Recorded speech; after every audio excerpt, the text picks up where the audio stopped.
But before we start, let me pray and ask the Lord. Let us ask the Lord's blessing. Lord, once again, thank you for allowing us, O God, to gather together and to study your word. We pray, Lord, that you will allow each one to have that understanding, O God, of your word. Though there are things, Lord God, that are difficult, Lord God, to understand, but by your grace, help us, O God. And thank you for bringing everyone here, and may you be glorified, Lord God, as we gather in worship, O God. In Jesus' name we pray.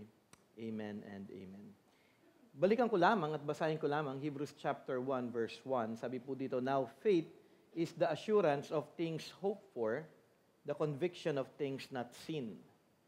Assurance of things hoped for, the conviction of things not seen. Ito ay makikita ngayon sa ating pag-aaral, mainly sa buhay po ni Abraham. Siguro kung makikita po ninyo, you have been part of it nung tayo po ay nag-start with Abraham. At makikita hindi lamang ito kay Abraham, kundi sa kanyang buong lahi. Okay? Sa kanyang mga anak din. Okay? Not only Hebrews 1:1, but maalala din siguro ninyo na sinabi din ng writer sa Hebrews chapter 11, verse 13, "These all died in faith, not having received the things promised, but having seen them and greeted them from afar, and having acknowledged that they were strangers and exiles on the earth." So yung tinutukoy po dito sa verse 13 ay si Abraham at ang susunod sa kanya. Kasi sabi is, "These all died in faith." Ang kanyang anak na si Isaac, ang kanyang apo na si Jacob, at ang kanyang apo sa tuhod na si Joseph. Mahaba po yung lineage niya actually. Kanilang pinangahawakan lamang dito yung pangako ng ating Panginoong Diyos. Yung kanilang pananampalataya ay nakahawak lamang sa sinabi ng Diyos sa kanila na alam nila na ito ay totoo at ito ay tutuparin ng ating Panginoong Diyos. Pero ano nga ba yung pangako ng Panginoong Diyos sa kanila? Naaral natin ito before, sabi nga, yung possession of land, they will be a great nation, marami po sila, dadami po sila, and the blessing of the world through Abraham. Everyone will be blessed through the name of Abraham. Kung inyong alam ang naging buhay ng pamilya ni Abraham, kanila bang natanggap yung mga pangakong ito? Kung atin titignan, wala po silang natanggap. Kay Abraham, sa kanyang anak, sa kanyang apo sa tuhod, wala po sa kanila ni isa na nakatanggap ng pangakong ito. Ngunit, in time, ito po ay tinupad ng ating Panginoon sa lahi pa rin naman ni Abraham. Hindi sila actually, kung ating titignan din at kung alam niyo yung buhay at nabasa po ninyo yung Genesis, hindi po naging perfect yung life po ng mga taong ito at makikita natin ang kanilang kahinaan din. Ngunit ang pinakamahalaga sa lahat ay ang ating masaksihan, hindi lamang yung pananampalataya nila, kundi yung katapatan din ng ating Panginoong Diyos sa kanilang buhay. Ating tignan muli yung ating outline at tayo ay nasa huli ng ating pag-aaral sa Hebrews 11, 8-22, yung faith ni Abraham at Sarah, yung obedient faith, forward-looking faith, confident faith, assured faith, and then tested faith, and then tayo po ay nasa huling bahagi na death-defeating faith, which is in Hebrews chapter 11, verse 20-22. Basahin lamang po natin yung ating passage ngayon, although aaralin lamang po natin yung verse 20-21, kasi medyo mahaba po yung part ng kay Joseph. Sabi po dito, "By faith, Isaac invoked future blessings on Jacob and Esau. By faith, Jacob, when dying, blessed each of the sons of Joseph, bowing in worship over the head of his staff. By faith, Joseph, in the end of his life, made mention of the exodus of the Israelites and gave directions concerning his bones." Ating isa-isahin yung characters na nabanggit po dito. Sabi ko nga, yung life ni Joseph, gusto kong bigyan siya ng tuon dahil not only yung kanyang ending ng life na yung kanyang bones ay dalin pag alis nila sa Exodus, pero yung life actually ni Joseph, actually siya yung may pinakamagandang buhay doon sa buong pamilya nila. From Abraham, Jacob, Isaac, Jacob, and Joseph. Siya yung may pinakamaayos na buhay. Titignan po natin yon ng mas mahaba, isang buong preaching for next Sunday. So tignan po natin yung faith ni Isaac. Sabi dito, nung writer, yung kanyang pag-mention ng faith, by faith, Isaac invoked future blessings on Jacob and Esau. So yung faith dito na binibigyan ng emphasis ng writer ay yung pagbibigay po ng future blessing para kay Jacob and Esau. Doon po yung magandang tignan natin. Kasi kung atin titignan, actually atin titignan yung buhay ni Isaac, medyo po kakaiba.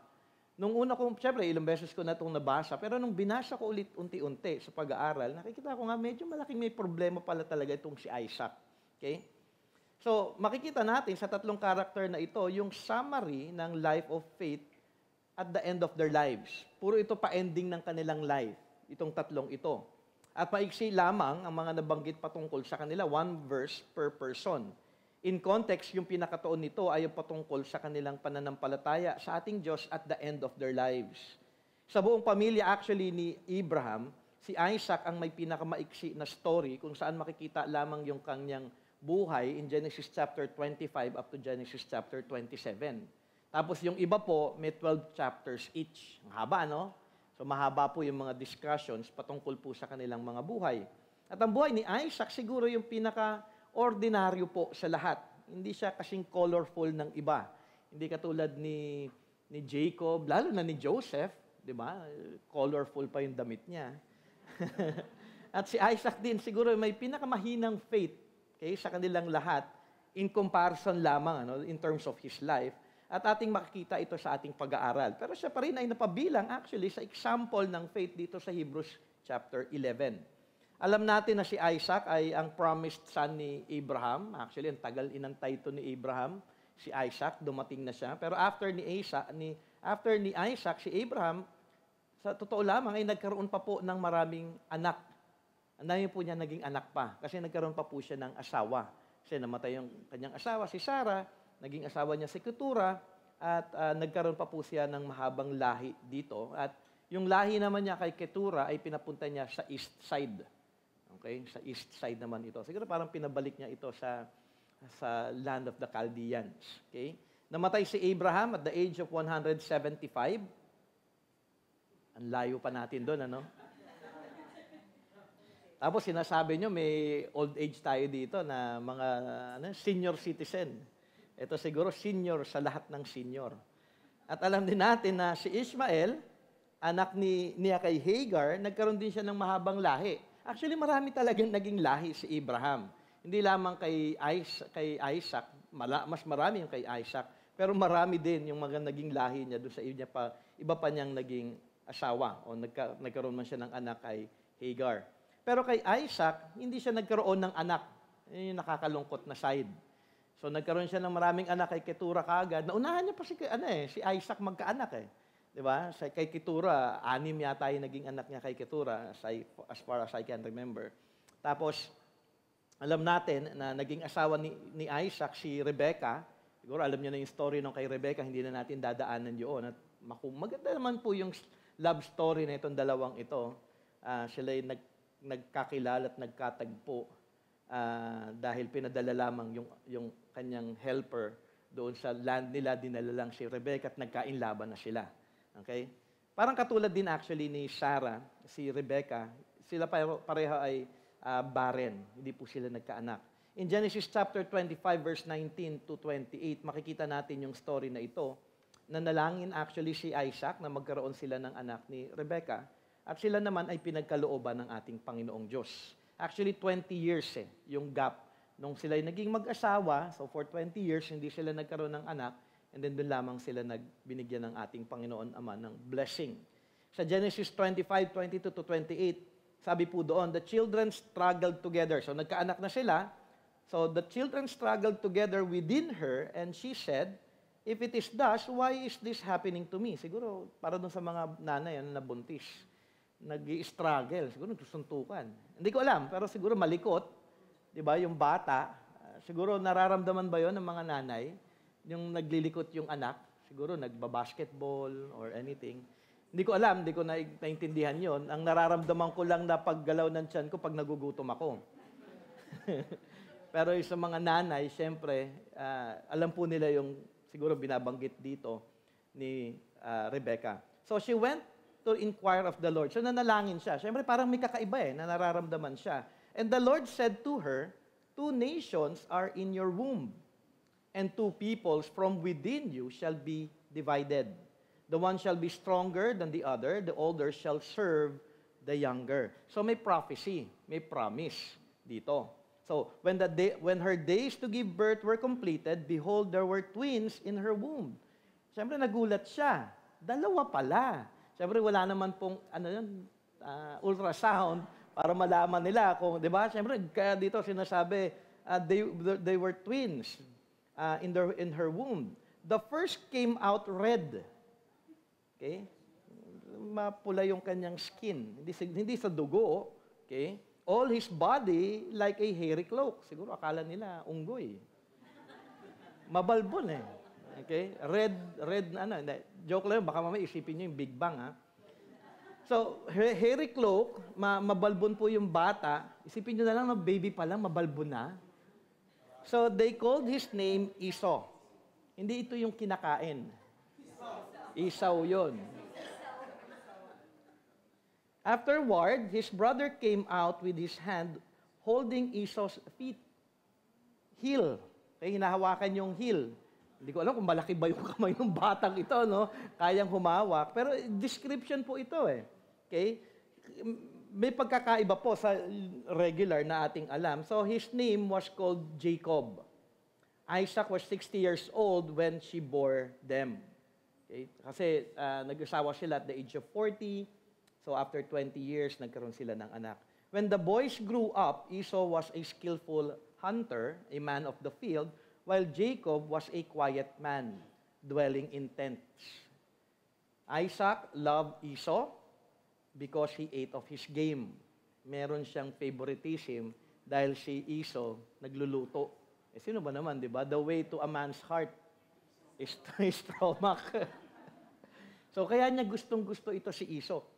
But Rebecca loved Jacob. Dahil siguro, palaging kasama ni Rebecca yung kanyang anak dahil nasa tent lang siya palagi kasama. But not only that, maganda na makita natin yung prophecy na ibinigay dahil sinabihan na siya ng ating Panginoong Diyos, the older shall serve the younger.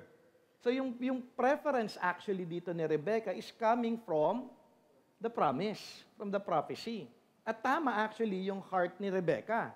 Mali yung heart actually ni Isaac.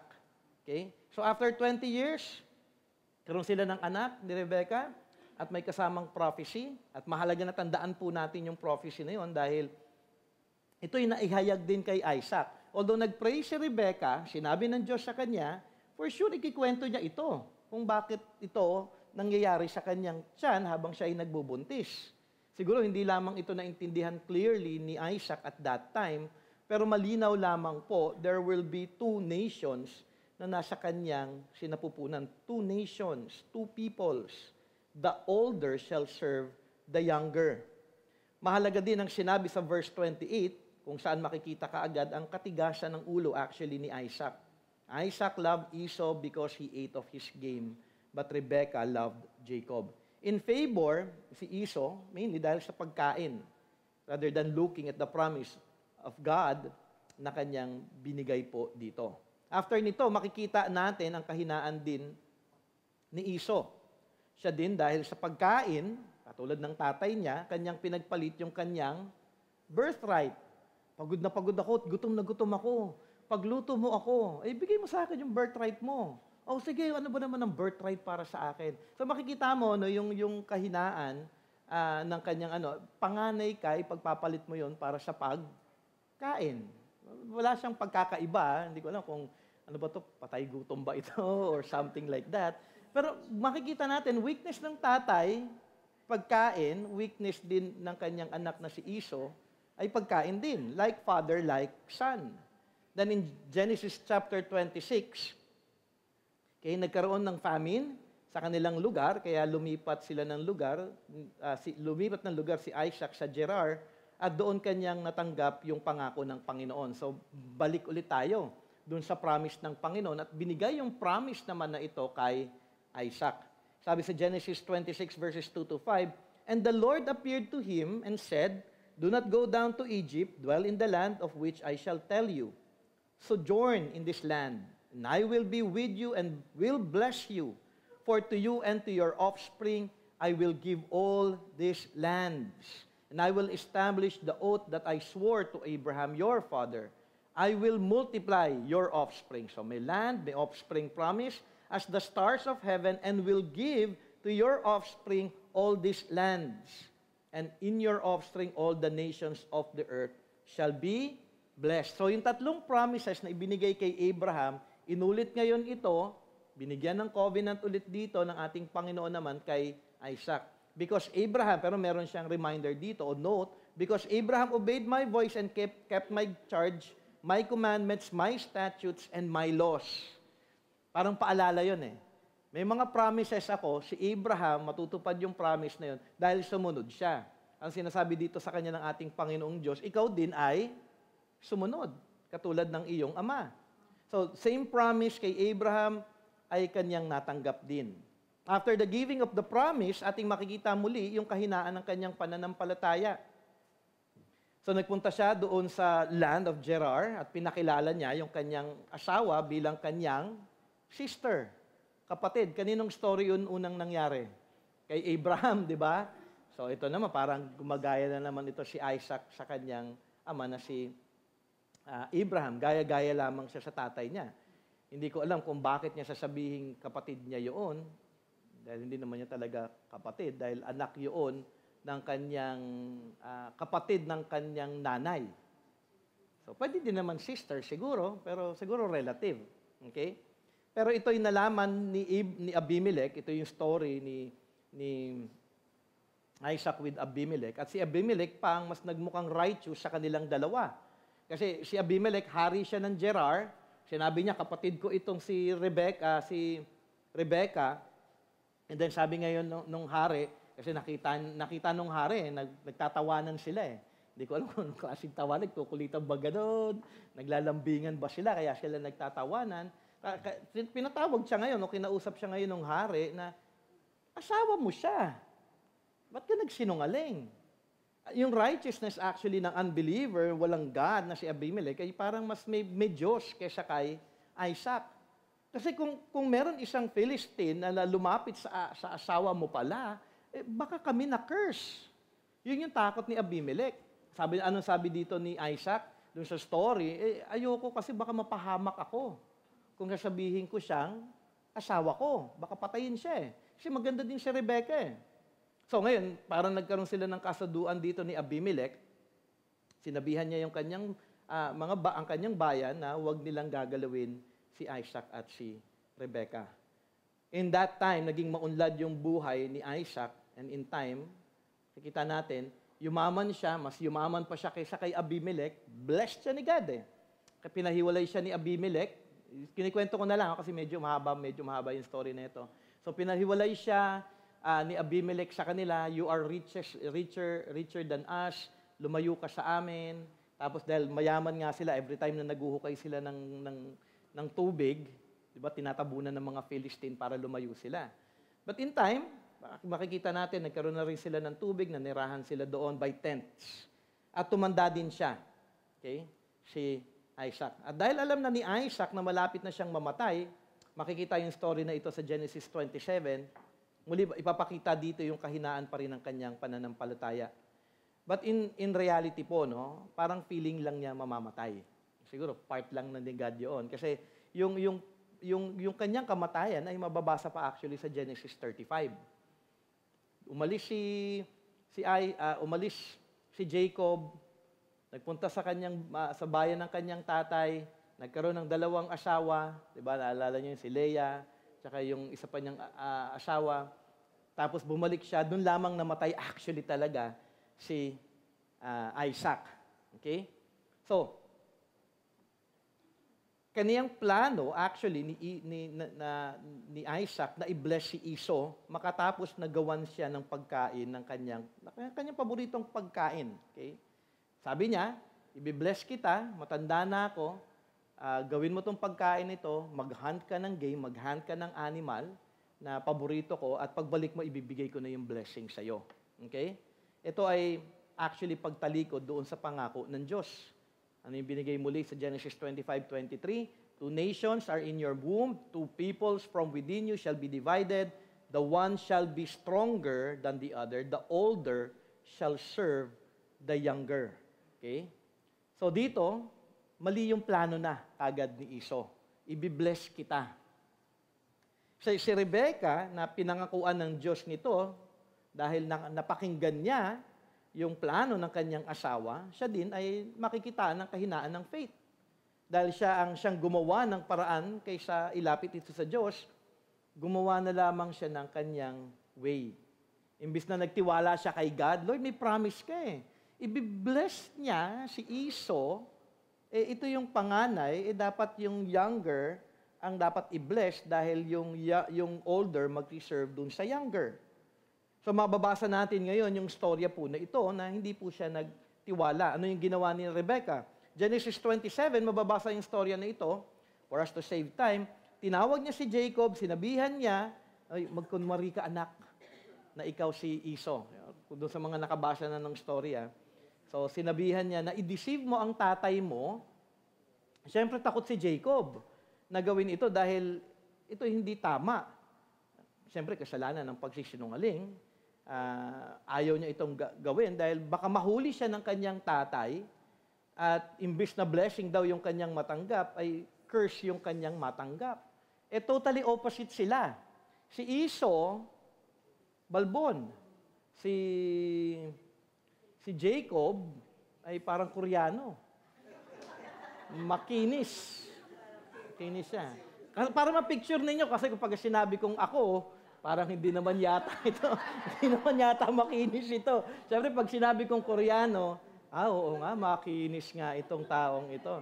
So, magkaiba sila. So, si Rebecca, actually, makikita natin, may plano na kagad siya. Lalagyan kita ng parang, skin ng animal. Para pag hinawakan ka, pagkakamalang ka na si Esau, dahil balbon eh. So, hindi ko nga alam kung anong klaseng animal yung nilagay sa kanya, no? Napaka-hairy talaga siguro ni no? So, siyempre, baka yung iba hindi alam yung story, nagtataka sa, ba't hindi ba niya nakikita? Actually, napakalabo na po ng mata ni may katarata. Napakalabo na po ng mata ni Isaac at that time, kaya hindi niya madidistinguish na yung kanyang anak kung sino man sila. At ang nakakalungkot pa dito, sabi pa ni Rebecca, let your curse be on me, my son, only obey my voice and go bring them to me. Madalas na sinasabi ko sa parenting, walang magulang na tinagtuturo sa anak na magsinungaling. Ngayon napalalahanan ako nito. Ito pala si Rebecca. Tinuturuan niya yung kanyang anak na magsinungaling. Okay? So, para kay Rebecca, ito yung way niya para ma-prove or magawa talaga yung pangako ng Panginoon sa kanila. So, sinunod ni Jacob ang kanyang nanay. Siguro ito, yung part na ito ating basahin. Genesis 27:18-29. Medyo mahaba po ito. If you have your Bibles with you, pwede nyo po kong sandan dito. Genesis 27:18-29. So he went into his father and said, my father. And he said, here I am. Who are you, my son? Jacob said to his father, I am Esau. Sinungaling no? I am Esau, your firstborn. I have done as you told me. Now sit up and eat of my game, that your soul may bless me. But Isaac said to his son, how is it that you have found it so quickly, my son? He answered, because the Lord your God granted me success. Napakasinungaling, Ginamit pa yung Diyos. Then Isaac said to Jacob, please come near that I may feel you. Siguristo yung tatay. My son, to know whether you are really my son Esau or not. Siyempre siguro nag-iisip-isip din siya eh. Kaya nga lang, hindi niya ma-prove dahil malabo na yung kanyang mata. So Jacob went near to Isaac, his father, who felt him and said, the voice is Jacob's voice. Doon siya ngayon nagkamali. Hindi niya nagaya yung boses ng kanyang kapatid. So dapat, sinabi na lang niya, iba yung boses niya, mas gumanda. But the hands are the hands of Esau. And he did not recognize him because his hands were hairy like his brother's Esau, Esau's hands. So he blessed him. He said, "Are you really my son Esau?" Ay, inulit pa. He answered, "I am." Then he said, "Bring it near to me that I may eat of my son's game and bless you." So he brought it near to him and he ate, and he brought him wine and he drank. Then his father Isaac said to him, "Come near and kiss me, my son." So he came near and kissed him, and Isaac smelled the smell of his garments and blessed him and said, kasi sinuot niya yung damit ni ni Esau. Wala pa kasing Ariel noon. So, di ko alam kung paano nade-distinguish kung ano yung amoy mo, no? So, sabi niya, "See, the smell of my son is as the smell of a field that the Lord has blessed. May God give you of the dew of heaven and the fatness of the earth and plenty of grain and wine. Let people serve you. Nations bow down to you. Be Lord over your brothers." Ado na, yung promise ng ating Panginoon, di ba? "Be Lord over your brothers, and may your mother's son bow down to you. Cursed be everyone who curses you, and blessed be everyone who blesses you." So dito na ibigay na yung prophecy na ibinigay ng ating Panginoong Diyos kay Rebecca at that time. So Isaac blessed Jacob dahil mainly sa pagkukunwari lamang ni Jacob na payo ng kanyang nanay. Nang dumating si Esau, nalaman na naman niya na siya ay nautakan ng kanyang kapatid. Diba? Nautakan na naman ako nito. Binigay ko na yung birthright ko at sa dagpo naman ito, in some way, nung lumapit na ngayon si Esau sa kanya, na-realize na ni Isaac ang kanyang pagkakamali at kasalanan. At that time, hindi man ito nabanggit, pero makikita natin, alam mo yung natakot siya. Kung sino yun na aking bless nung una. At kung bless ko siya, tunay siyang mabibless. At kanya nang tinayuan na rin yung katotohanan na si Jacob nga ang katuparan ng pangako ng ibinigay ng Diyos kay Rebecca. At makikita po ito sa Genesis 27:39-40. Then Isaac, his father, answered and said to him, kausap niya dito si Esau, "Behold, away from the fatness of the earth," ito yung blessing na niya kay Esau. So, di ba ito yung sinabi sa Hebrews, in-invoke niya yung future blessings ng dalawa. So, hindi lang isa yung kanyang blines, pero dalawa yung kanyang blines. "Behold, away from the fatness of the earth shall your dwelling be, and away from the dew of heaven on high. By your sword you shall live, and you shall serve your brother. But when you grow restless, you shall break his yoke from your neck." So dito makikita natin, sa pagkatapos ng buhay ni Isaac, ating makikita, natupad pa rin ng Diyos ang kanyang pangako sa kanila. Kasi dito, sinabihan na siya ni Isaac na si Esau, na "you shall serve your brother." Bagamat failure, makikita natin doon sa buhay na ating nabasa patungkol kay Isaac at maging si Rebecca sa pangako ng Diyos na dapat nila bilang mag-asawa ay pinanghawakan. In a lot of ways, failure po sila. Pero ang Diyos ay patuloy na makikita natin na naging tapat sa kanyang pangako. Hindi man naging faithful at that moment si Isaac, si Rebecca, maging si Jacob, pero ang Diyos ay natatiling tapat sa kanyang pangako. John MacArthur said, and I quote, "Isaac insisted on giving the blessing to the son who he knew was not God's choice. Esau, who had despised and sold his birthright, thought he could just as easily buy it back. And Jacob, at his mother's instigation, tried to secure the blessing by deception rather than by faith. The entire family acted shamefully." Nakakalungkot po actually yung kanilang sitwasyon. At the end of it, nakita pa rin ni Isaac ang Diyos.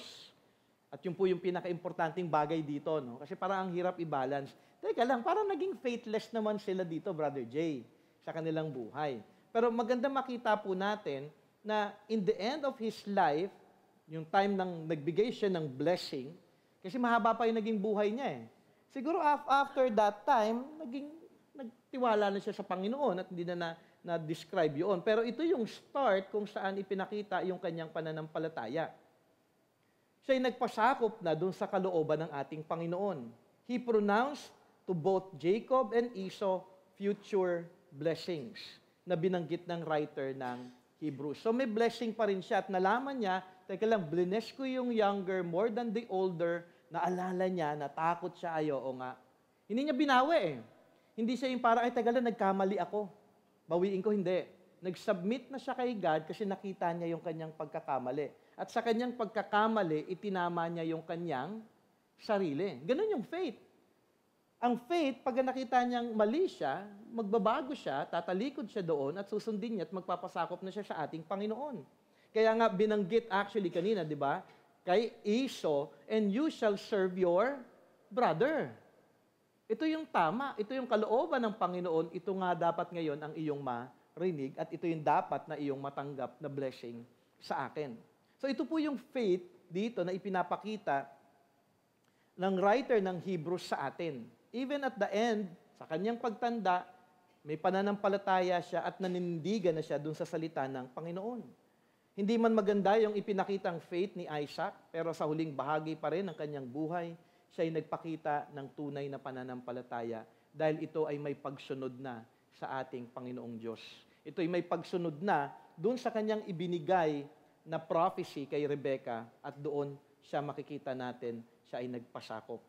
In application, nawa maganda makita po natin in their life na hindi na tayo ay hindi sumunod sa naging desisyon, hindi tayo sumunod sa mga naging desisyon ni Isaac at Rebecca. Huwag po tayong maging ganong klase sa ating pananampalataya. Kung hindi, may promises si God, panghawakan natin yung kanyang pangako. Kasi may bad example man sa Old Testament, sabi nga sa New Testament, those were given for us to learn. Para tayo po ay matuto dun sa mga maling example na ipinakita sa atin noon. Kung hindi, dapat tayo matuto sa mga bagay na iyon at tayo ay maging tapat ng tunay sa ating Panginoong Diyos. Siguro, yun ang unang bagay na dapat nating makita as an application. Huwag nating tularan yung kawalan ng pananampalataya na ipinakita ni Isaac at nung kaniyang buong pamilya, though naging tapat pa rin siya in the end. Siguro yung pangalawa, magandang makita natin dito ay maging sa huliman ng ating buhay, tayo din ay tunay na patuloy na manampalataya sa ating Diyos dahil siya'y patuloy na tapat. So, minsan kasi kapag tumatanda ang isang tao, may iba na parang nalalayo na sa Panginoon. Ay, nagawa ko na ito, okay na ako, nakapag-serve na ako. But even at the end of life, the Lord is calling us to be faithful to God because He has been faithful to us. Nawa sa ating pagtanda, katulad kunyari, nito si Isaac, dahil namatay pa siya, ilang years pa, actually matagal pa siya bago namatay, for sure, hindi man ito nabanggit sa atin, sa scripture, yung kanyang buhay, pero siya for sure ay natunay ng nanampalataya at nagpasakop sa ating Panginoong Diyos. Pero huli na.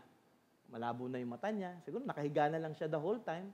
Alagain na lang siya at that time ng ating Panginoon. Pero siya pa rin ay patuloy na nanampalataya sa ating Panginoong Diyos. Actually, siguro yung pinaka-blessing na lang kay Isaac at that time, inilibing pa rin siya nung kanyang dalawang anak. So, kasi nagkasundo pa rin naman, siguro kung nabasa niyo yung Genesis, nagkasundo pa rin naman si Jacob tsaka si Esau. Pinatawad ni Esau si Jacob, okay? Kahit na ang daming planong kakaiba talaga to si Jacob. Si Jacob kasi talagang deceiver. Ay, darating si susunduin ako ni Esau. Papadala ako ng maraming hayop. Maraming hayop. Sunod-sunod yan, ibibigay ko sa kanya. Napaka-utak niyan Para, alam mo yun, para thinking niya, mababayaran niya si Esau. Actually, si Esau ready na siya magpatawad Kasi nakita na rin naman niya na siya ay blessed talaga ng ating Panginoon. Okay? So, in the end of the life of Isaac, makikita natin, nagkasundo pa rin yung dalawa.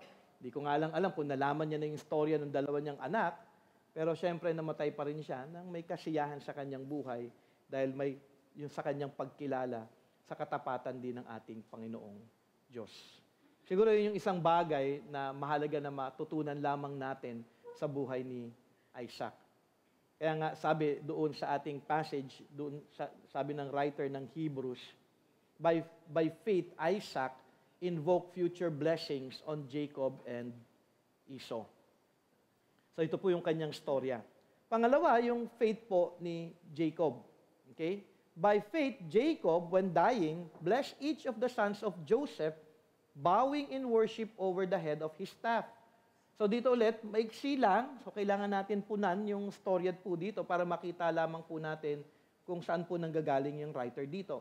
So may faith daw si Jacob, bago daw siya mamatay, bless niya yung kanyang mga anak ni Joseph at nag-worship siya sa Panginoon. Yun yung pinakasimple na pagpapakita o description ng faith niya. Ang buhay naman ni Jacob, in some way, parang katulad din ng kanyang ama na si Isaac. Minsan okay, minsan hindi. Okay? Jacob ay kilala as a deceiver. Yun yung pangalan niya, Jacob. Okay? Deceiver. Okay? Mapanlin lang. Kaya huwag niyo papangalanan ng inyong anak na Jacob. May Jacob ba dito? Meron ba? Dati. Parang wala akong maalala. Okay. Ginawa niya eh. Nabigla ako naisip. Medyo slow ako, no? Kaya pala kayo nagtatawanan. Okay. Ginawa niya ito sa tatay niya at ginawa din niya ito sa father-in-law niya. Diniceive niya yung tatay niya, tumakas siya actually doon sa kanyang tatay, dahil pinadala siya ng kanyang nanay, bumalik ka doon sa bayan ng tatay mo, doon ka manirahan kay Laban. Okay? So si Laban, yung father-in-law niya, at dinisip niya ito para yumaman naman siya. Okay? Pero makikita na sa bawat panloloko niya, kailangan niyang umalis dahil sa galit ng mga tao ng kanyang niloko. 'Di ba? Galit si Esau, kailangan niyang tumakas. Nalaman ni Laban, niloloko siya, nagalit si Laban, kailangan niyang tumakas. Okay? So makikita natin yung consequence ng kanyang pagiging deceiver. At hindi ito nagiging maganda. Siguro, lesson para sa atin yan. No? Huwag kayong manloko ng kapwa ninyo. Kundi baka magalit din sa inyo. Baka mangibang bansa naman kayo. Okay? But in the end, dahil sa kabutihan ng Diyos, in some way, binali ng Diyos yung katigasan ng ulo ni Jacob sa Peniel. Alam niyo siguro yung story sa Peniel? Kung saan ay nakipag-wrestle si Jacob sa Diyos. Okay? At pinaalalahanan siya ng baliin ng Diyos yung hip joint ni Jacob bilang tanda ng kanyang pakikiniig sa Diyos. Kaya hindi daw kinakain yung hip joint ng animal at that time dahil reminder yun. At the same time, si Jacob, di ba, after nung wrestling na yun, wrestling match na yun, ika-ika na. Naging reminder sa kanya yon na mag-humble down ka. Yun yung paalala ng Diyos sa kanya kay Jacob na mag-humble ka na. At the same time, na-humble naman siya doon at binigyan siya ngayon ng bagong pangalan. Kaya kung magtataka man kayo, bakit Israel ang Israel? Dahil sa pangalan ni Jacob. Okay? Sabi sa Genesis 32 verse 28, Then he said, Your name shall no longer be called Jacob, but Israel. For you have striven with God and with men and have prevailed. So makatapos yung tagpo na ito, nagkita sila ng Esau, nagkasundo sila at sinunod ni Jacob ang utos ng Diyos at muli binigay ng Diyos ang blessing sa kanya sa Genesis 35:9-15. Actually, bago kasi ni-wrestle ni God si Jacob, andun na naman siya nga, nakwento ko kanina, na may plano siyang hindi maganda kay Esau. Alam mo yung bayaran siya. Meron isang part po dito, gusto ko lang kasi medyo nung inaral ko siya ngayon ng mas mabuti, sabi ni Esau sa kanya, punta na tayo sa Seir, yung land niya, at iwan ko yung ibang mga tao sa iyo para makasunod ka sa akin. Sabi ni Jacob, sige, mauna ka na. Kasi may mga maliliit pa na bata akong kasama. Pero after that, pumunta siya ng Sukot. Okay? So, hindi sa Sukat Paranaque. Okay? Sukot. Ayun kayo, mga iniisip nyo, puro Pinoy Okay? So, bumalik si Esau sa Seir at si Jacob naman sa Sukot. Actually, ang thinking ng marami doon, nag-deceive ulit si Jacob. But in reality, nung aking inaral, hindi. Kasi sinabi ni God, pumunta siya doon sa family niya ulit, bumalik ka doon sa land na sinasabi ko sa iyo, doon sa land of your family. Actually, yun ay pagsunod na ngayon sa Diyos. hindi niya diniceive si Esau na hindi siya sumunod sa Seir. Kasi kapag sumunod siya doon, lalayo siya ngayon ulit doon sa pagkakatawag sa kanya. Dahil nung umalis siya sa bayan ni Laban, may command actually si God na pumunta ka na sa land ng iyong fathers, bumalik ka na doon. So ibig sabihin, si Jacob ngayon at that point ay sumusunod na sa ating Panginoong Diyos. Then in Genesis 35, 9-5, after niyang sumunod, nandun na siya sa Sukot, pinapunta siya sa Bethel. Actually, yun na yung land of Jordan. Yung land of Jerusalem na yun. Yung area na ito, nandun na siya sa land na yun. Nandun na siya. Okay? So Genesis 35, 9-15, bumalik ulit yung ating Panginoon sa kanya. Sabi doon, God appeared to Jacob again when he came from Padam Aram and blessed him.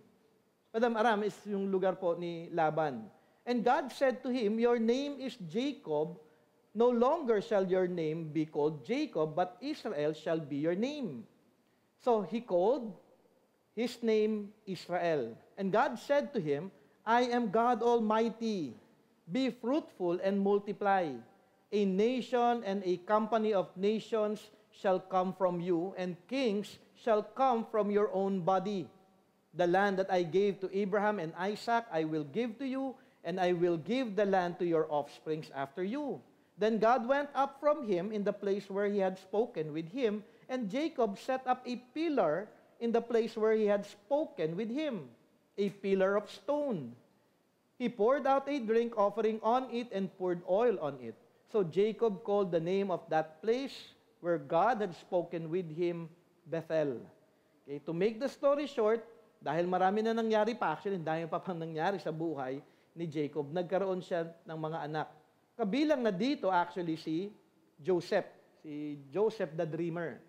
Okay? Sa huling bahagi ng kanyang buhay, kung saan akala niya na patay na yung kanyang anak, fast forward na natin kasi nag-overlap na yung story ni Jacob tsaka yung kanyang mga anak.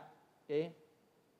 Nung malapit na siya actually mamatay, huling bahagi na ng kanyang life, akala niya patay yung kanyang anak na si Joseph, pero buhay pala.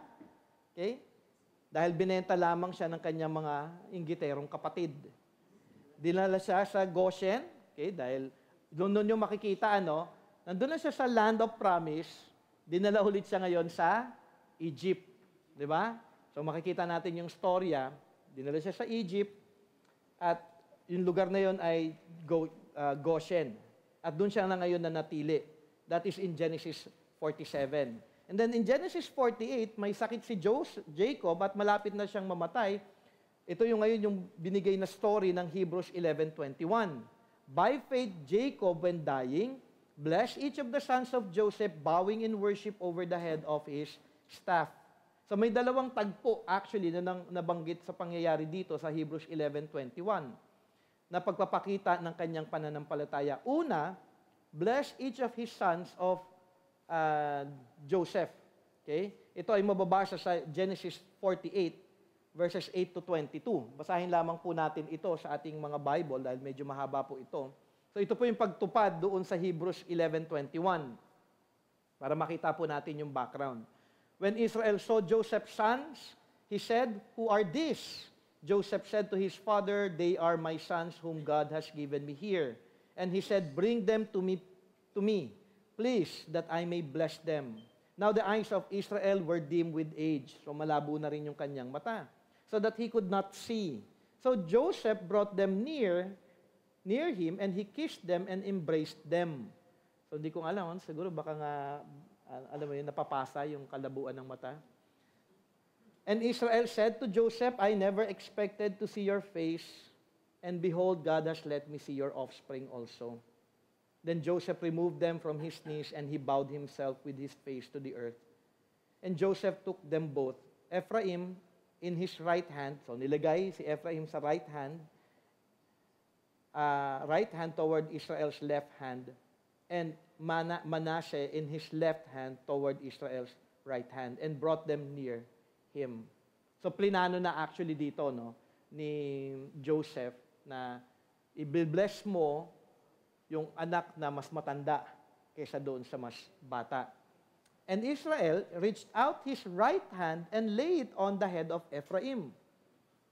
So, dito yung isa, who was the younger. So, inilagay niya yung right hand niya, yung kamay niya, doon sa younger, okay, and his left hand on the head of Manasseh, crossing his hands. Okay? For Manasseh was the firstborn. And he blessed Joseph and said, so nakaganon siya, bless niya ngayon si Joseph, the God before whom my fathers Abraham and Isaac walked, the God who has been my shepherd all my life long to this day, the angel who has redeemed me from all evil, bless the boys, and in them let my name be carried on, and the name of my fathers Abraham and Isaac, and let them grow into a multitude in the midst of the earth. When Joseph saw, ito ngayon, may blessing na siya, na natanggap, when Joseph saw that his father laid his right hand on the head of Ephraim, it displeased him, and he took his father's hand to move it from Ephraim's head to Manasseh's head. Plinano niya, o ginagabayan niya ngayon, tay, dito mo ilagay yung iyong kamay.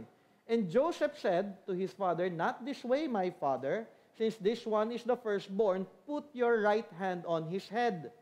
But his father refused and said, I know, my son, I know. Ayaw niya na kasing mangyari pa yung ginawa nung kanyang tatay. Okay? He also shall become a people, and he also shall be great. Nevertheless, his younger brother shall be greater than he, and his offspring shall become a multitude of nations.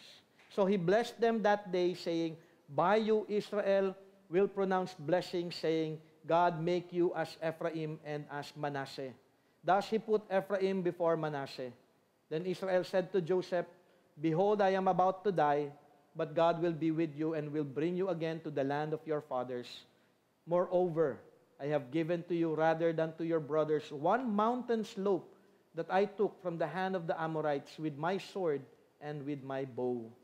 So dito may promise na ibinigay si Jacob sa kanyang anak. Pero magandang makita po natin dito yung pananampalataya ni Jacob na hindi na muli siya magkakamali katulad ng kanyang ama na si Isaac. Blines niya po ito parehas. And at the same time, kung inyo pong mababasa, sabi doon sa verse 21, but God will be with you and will bring you again to the land of your fathers. Naninirahan ka ngayon sa Egypt, naging maayos ang buhay mo sa Egypt, pero hindi ito yung land mo. Kasi may promise si God sa atin. May promise kay Abraham, sa tatay ko, sa akin, na tayo ay magkakaroon ng sariling lupa. Yun yung faith. Hindi ito yung magiging lupa mo. Tandaan mo yan. Dahil meron akong pangako sa inyo. Not only that, makikita po natin, yung blessing po na ito sa kanyang dalawang anak ay natupad. Dahil dalawang anak ni Joseph ay nakatanggap ng lupa sa kanilang pagpasok sa Promised Land. Kung inyo pong masusundan yung story, okay, 12 tribes of Israel plus the tribe of Joseph na dalawa. So, ibig sabihin, hindi lamang isa, kung hindi dalawa, yung merong part na Ephraim, may part ng land ng Manasseh. So, natupad yung pangakong iyon. Kasi at the end of the promise, dito sa verse 22, I have given to you rather, to your brothers, one mountain slope. Meron ka pang extra. Okay? At natupad po yung kanyang pangako sa kanyang mga anak. So dito makikita natin yung pagtupad ng ating Panginoong Diyos sa buhay ni Jacob na pinakita niya yung kanyang pananampalataya sa pagpabless sa kanyang anak. At evident po ito, para sa atin, hindi ito big deal. Dahil mga Gentiles po tayo, hindi natin naintindihan yun. Pero sa mga Israelites that time, pagka kanilang nababasa itong mga bagay na ito, nakikita nila kung paano naging tapat ang ating Panginoong Diyos sa kanyang mga pangako. At the same time, si Jacob ay nanampalataya sa ating Panginoon even at old age. Hindi niya natanggap yung kanyang mga pangako, pero yung kanyang mga anak, in time, kanyang future generation, ito ay kanilang natanggap. So yun yung una. Pangalawa, Jacob bow in worship over the head of his staff. Ito ay mahalaga na mapicture po natin. Si Jacob o si Israel na ngayon ay mamamatay na at may kahilingan siya sa kanyang anak na si Joseph. Basahin po natin ito sa Genesis 47:29-31. Sabi po dito, and when the time drew near that Israel must die, he called his son Joseph and said to him, if now I have found favor in your sight, put your hand under my thigh and promise to deal kindly and truly with me. Do not bury me in Egypt. Yun yung kanyang request sa kanyang anak. Okay? But let me lie with my fathers. Carry me out of Egypt and bury me in their burying place. He answered, I will do as you have said. And he said, swear to me. And he swore to him. Then Israel bowed himself upon the head of his bed. Actually, yung bed is staff, okay, in Hebrew. Okay? So, dito may request si Jacob kay Joseph, do not bury me in Egypt. Alam niya na siya'y mamamatay na sa Egypt, pero alam niya na ang pangako ng Diyos din sa kanya. Hindi man natanggap ni Jacob yung lupa, yung descendants, yung nations that will be blessed through their lineage. Nais niya na ang kanyang katawan ay mailibing man lang kasama ang kanyang mga ama. At pagkatapos nito, si Jacob ay nag-worship sa ating Panginoong Diyos. Ito ay pagpapakita ng kanyang pagkilala sa katapatan ng Diyos sa kanya. At the end of his age, sa kanyang katandaan, nakita niya ang kabutihan ng Diyos sa kanyang buhay. At sa pagkilala sa pangako ng Diyos na ito ay tunay. At the end of his life, ang pananampalataya ni Jacob ay hindi nagbago. Actually, kung atin pong babalikan lang, after the time nung nasa Jabbok River siya at nakipag-wrestle kay God, sumunod na siya kay God eh. Nag-submit na siya the whole time. Wala ka na mababasa na parang, siyempre, tao lamang siya, may mga bagay na hindi. Pero the whole time, he was trusting in the Lord. At inaantay lamang niya yung pangako ng ating Panginoong Diyos na kanyang tutuparin ito.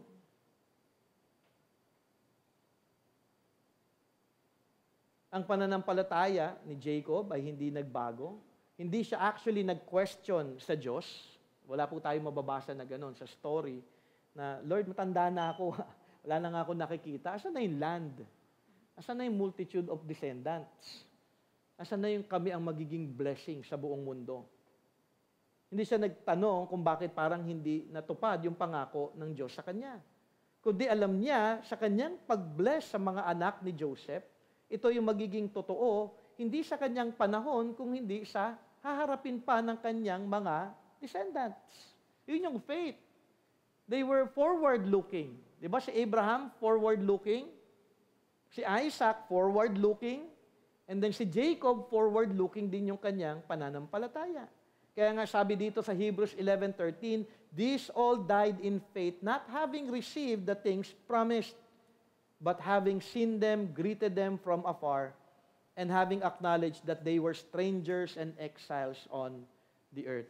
Di ba parang ang hirap, Minsan para sa atin, ay, ang galing, Pero kung tayo po actually nilagay doon, kayo kaya, kung atin titignan lamang, binigyan kayo ng pangako, tapos in your lifetime, parang hindi nasunod. O hindi natupad. Yan, tayo nga, di ba? Kunyari daw, may pangako yung magulang natin sa atin, tapos hindi natupad, ano yung natin? Galit na tayo. Di ba? Yun ang gusto ko makita natin dito eh. May promise, hindi natupad in his lifetime, pero nanampalataya pa rin siya. Nag-worship pa rin siya. Alam mo yung ending of his life worship, wala siya natanggap eh.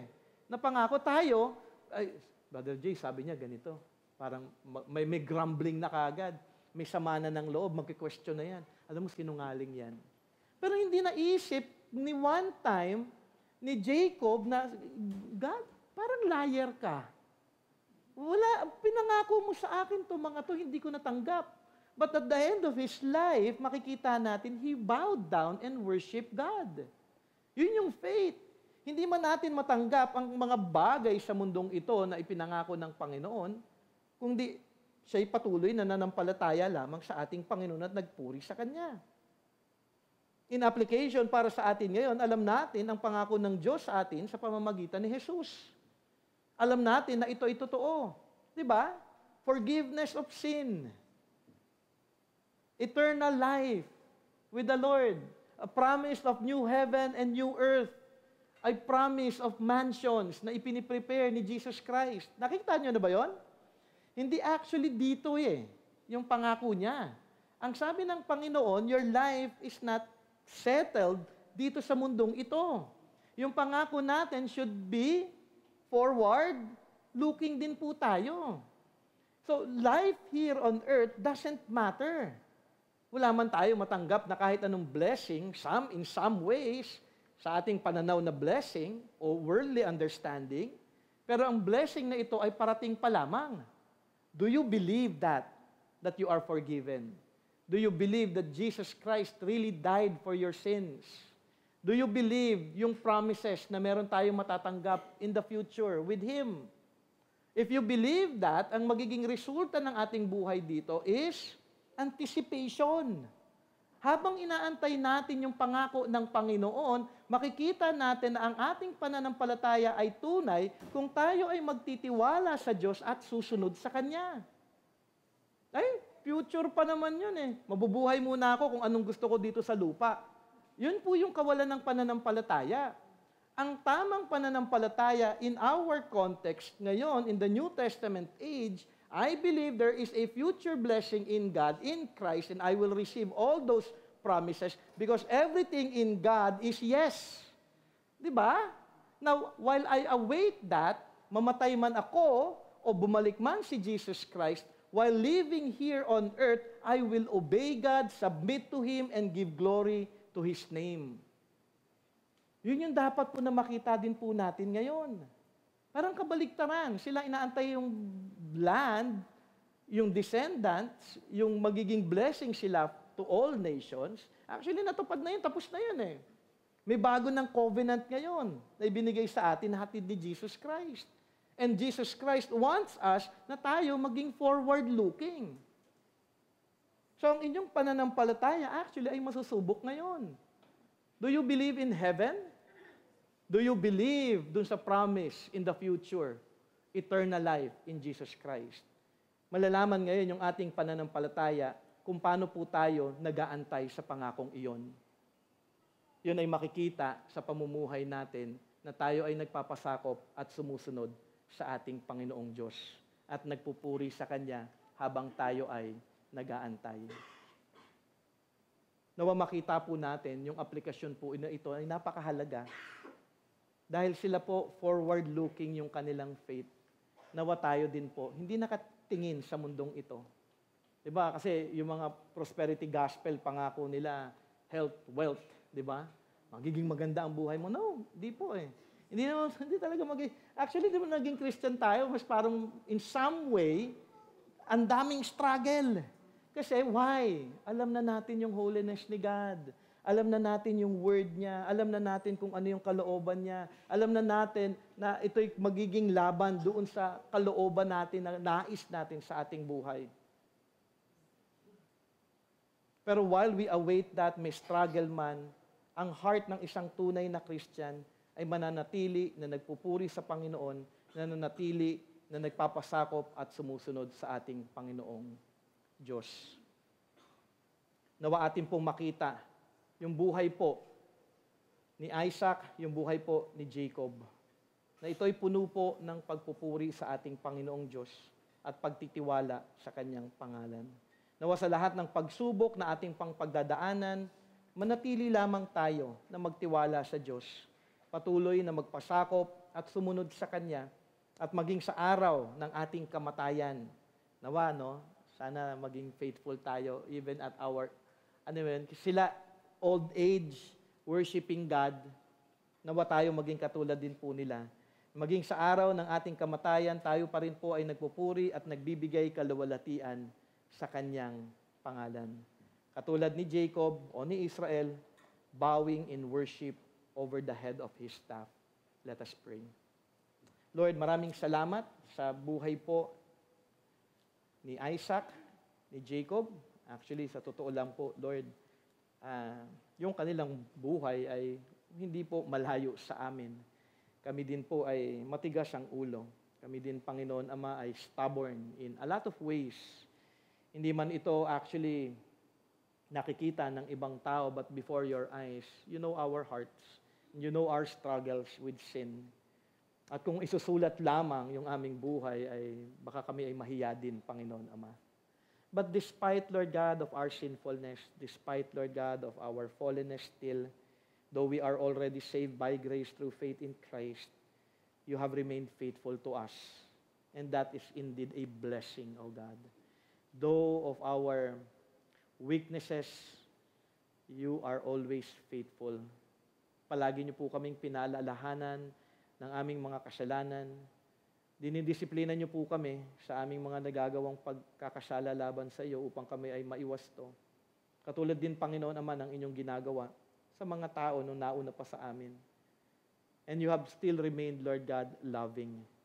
Because you want us, Lord God, na kami ay magpatuloy lamang din sa Panginoon. Magpatuloy sa iyo. Magpatuloy, O Diyos, na sumusunod. At nawa, Panginoon Ama, maging buo sa aming puso at isipan na habang nga kami ay nag-aantay sa buhay na walang hanggan, sa buhay na ikaw ay aming makakasama, nawa kami din, Panginoon Ama, sa aming pananampalataya ay magningning, O Diyos, si Kristo Jesus, na siya ang makita sa aming buhay, na ikaw, O Diyos, ay siyang aming maluwalhati sa lahat ng aming mga ginagawa, sa aming isip, sa aming motibasyon, sa aming mga desires, sa aming mga sinasabi, sa aming mga bagay, Panginoon Ama, desire ng aming mga puso. Nawa ang tuon lamang nito ay para sa kaluwalhatian ng inyong pangalan. Huwag niyo po kaming hayaan, Panginoon Ama, na malayo sa iyo. Ngunit tulungan niyo po kami na sa bawat pagkakataon, kami ay patuloy, O Diyos, na nailalapit sa inyong harapan at patuloy, Panginoon Ama, na naiwawangi sa inyong anak na si Kristo Jesus. Thank you, Lord God, because we know it is all by grace. Because we know, Lord God, apart from you, we can do nothing. Apart from you, Lord God, hindi po kami makakapamuhay ng tunay na may pananampalataya sa inyo. At salamat dahil kayo po ang siyang magsusustain sa amin until the end. Nawa hanggang sa aming pagtanda, Panginoon Ama, hanggang sa huling hininga po namin, kami po ay patuloy pa rin, O Diyos, na naglilingkod sa inyo at nagbibigay kaluwalhatian sa inyong pangalan. Ito po ang aming dalangin sa pangalan ni Kristo Jesus. Amen at Amen.